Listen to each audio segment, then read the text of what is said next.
And we welcome Jonathan Pierce, who is a member of the Lymphoma Association here, yes? That's right, yeah, the Lymphoma Association, yeah. That's right. And again, I do apologise, Jonathan. It's like technology, oil and water. It doesn't mix with me, but there we go. Luckily, our knight in shining armour, Tony Beards, came to the rescue, so there we go.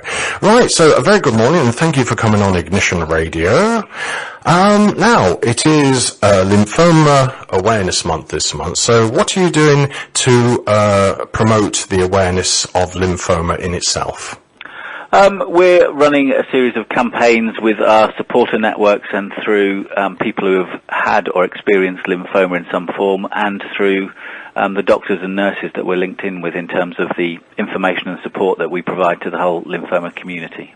Right, and of course, I've been doing my homework, because I always do, it's my homework for the night, and just looking at the figures, lymphoma is still quite a sort of a big killer amongst diseases with cancer.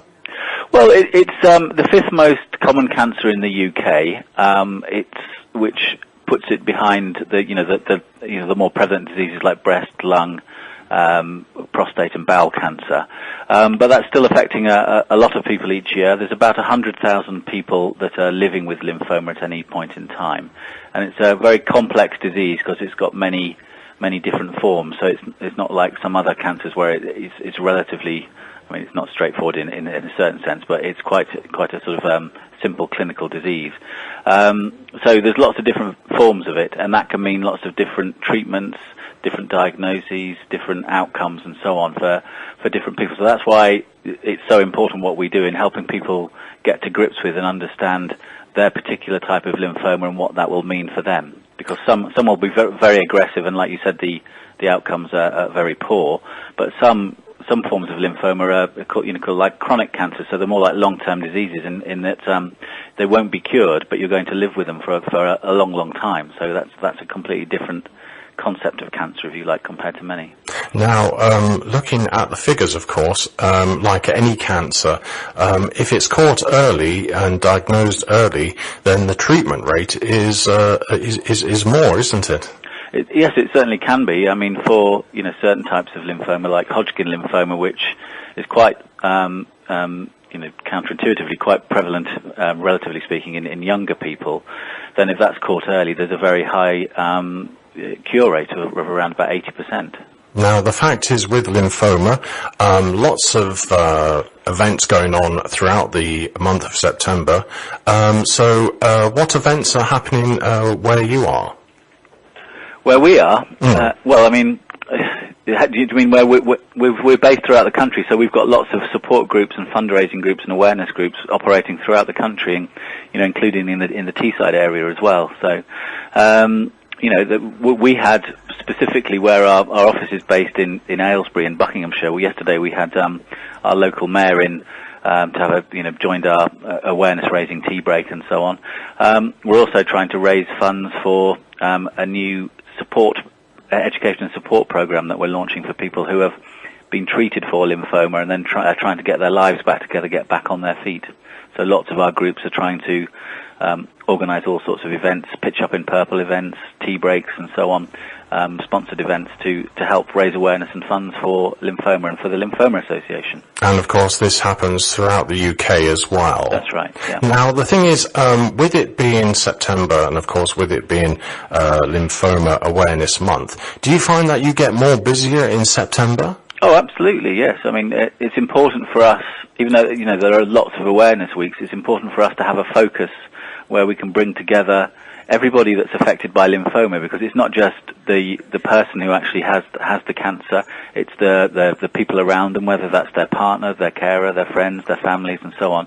But it's also the wide range of health professionals that get involved in trying to help cure people with lymphoma and actually make make treatments better, make it even better in the future, because it's one of those diseases it's hard to understand. It's not very well known. It affects a part of the body that most people won't have heard of until they're diagnosed with lymphoma. But there are aspects where we could improve the treatments that we've got, the ways that we deliver those treatments, and become rank up with other countries that have got slightly better outcome rates. And of course, there's a lot of support on social networks and on sites for lymphoma. Absolutely, yes. I mean, that's, if there's a lot through our website, which is at www.lymphomas.org.uk.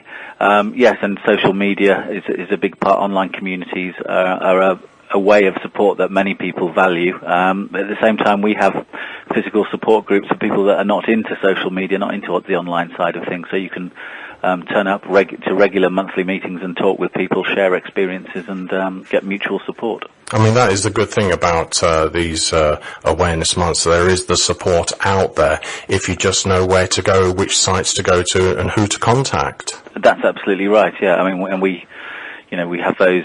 It's all available or listed via our website. We also have a national helpline which is open 5 days a week, and that's used for people to get reassurance, to understand their diagnosis, to find out what might happen next. Of course. Now, the thing is, with Lymphoma Awareness Month, lots of events going on, and of course, being you're a charity, of course. Yes. And of course, one of the main things about having this charity is, of course, raising funds. Lots of things going on. Lymphoma, is it a sort of a stigma word? As soon as they hear anything that's designed with cancer, they think, oh, crikey, the big C. Well, yeah, I mean, I think that can be your initial impression. I mean, what we find at the Lymphoma Association is that many people, when they get a diagnosis of lymphoma, they're not always aware that it's a form of cancer, because it's something that affects your lymphatic system, which is, a part of your wider blood and immune system. So it's not something people have heard of. And because it's often just called lymphoma, people don't always associate it with cancer. So there's a bit of a learning curve for a lot of people. But I also think it's about each person and how it affects them, because some people find, go on a bit of a journey with their experience and their diagnosis, and they find that it's made them look at life differently. And it's hard to say that anyone would say there's a benefit to it, but it's a life-changing experience, and it's not all completely negative. If that might sound strange to say it, even though it is a very challenging disease.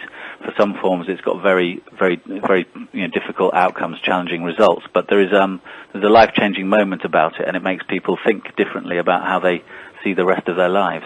Now, of course, people who develop lymphoma, of course, your advice if they're a bit hesitant in going to their GP or finding out more information?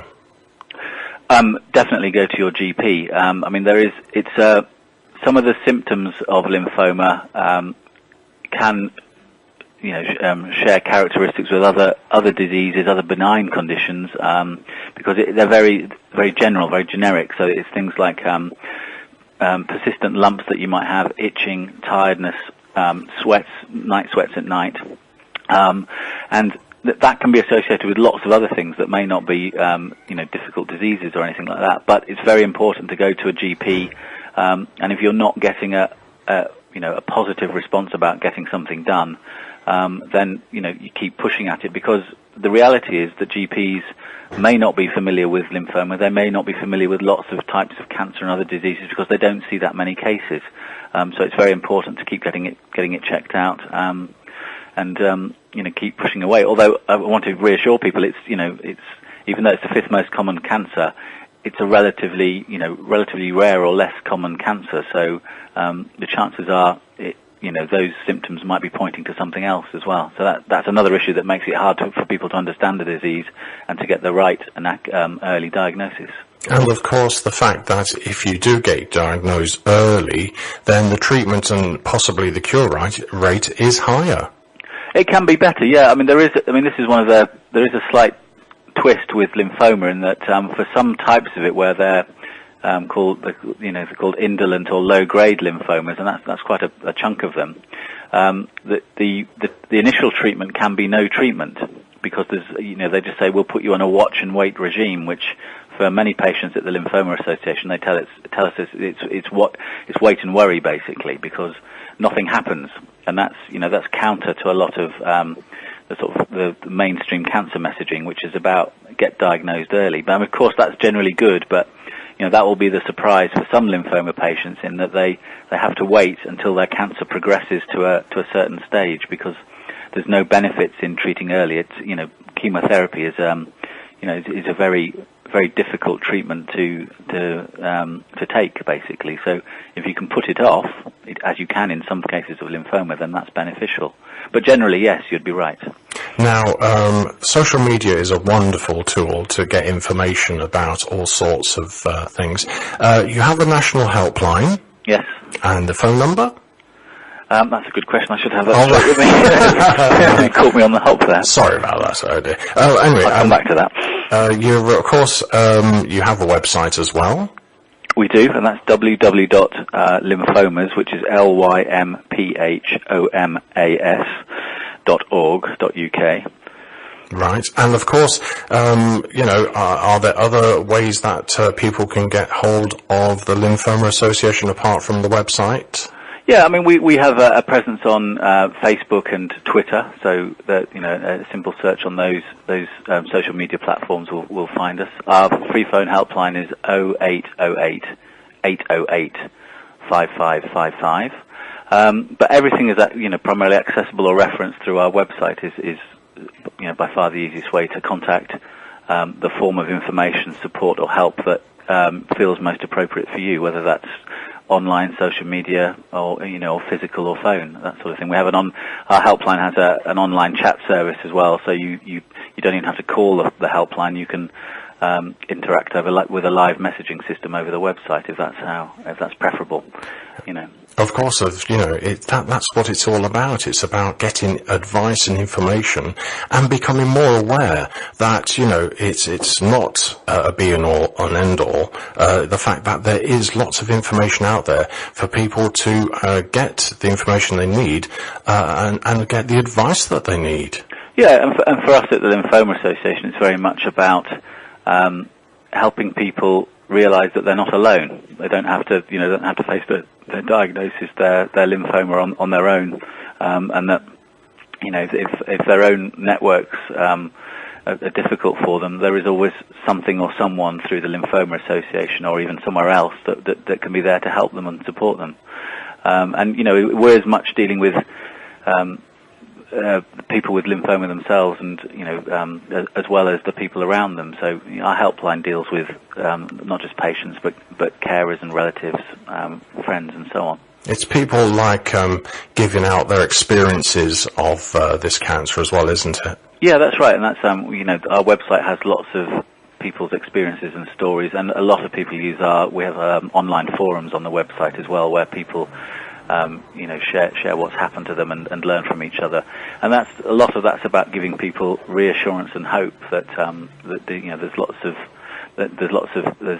of positive outcomes and lots of hope for people with lymphoma. And that's it. I mean, that's the key word, isn't it? Is hope. The fact that there is hope out there. That you'll see the light at the end of the tunnel, and of course, social media will provide that for you. That's the word. It's hope. That's right. Absolutely. Right. Well, Jonathan, thank you ever so much for coming on air. We finally got you on air. And thank you for coming and talking to us here at Ignition Radio. And all the best for the future, and good luck for Lymphoma Awareness Month. Thank you very much. Thank you for your time. Thank you. Take care. Bye. Bye-bye. There we go. That's Jonathan Pierce, and he is the World Lymphoma Awareness Day, course Awareness Month as well. And he is the Lymphomas Association Chief Executive, and thank you to him. And of course, if you want to find out more information about Lymphoma Awareness Month, then just go to their website, of course, or give them a call on their free phone number.